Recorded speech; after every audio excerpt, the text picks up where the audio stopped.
بسم اللہ الرحمن الرحیم۔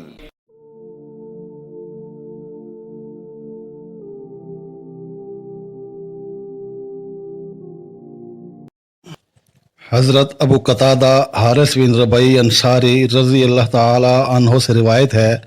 رسول اللہ صلی اللہ علیہ وسلم نے فرمایا،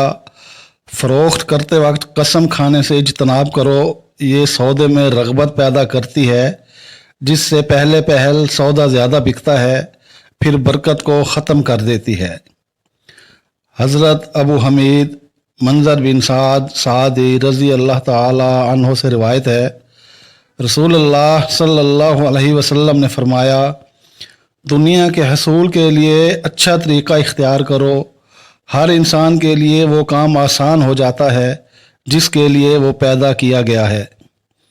حضرت ابو ہریرہ رضی اللہ تعالی عنہ سے روایت ہے، نبی صلی اللہ علیہ وسلم نے فرمایا، بیوہ اور مسکین کی ضروریات پوری کرنے کے لیے دوڑ دھوپ کرنے والا اللہ کی راہ میں جہاد کرنے والے کی طرح ہے، اور اس شخص کی طرح ہے جو رات کو قیام کرتا اور دن کو روزہ رکھتا ہے۔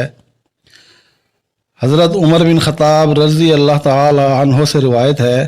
انہوں نے فرمایا، میں نے رسول اللہ صلی اللہ علیہ وسلم کو یہ فرماتے سنا، جو مسلمانوں سے کھانے پینے کی چیزوں کی ذخیرہ اندوزی کرے گا، اللہ تعالیٰ اسے جذام اور افلاس میں مبتلا کرے گا۔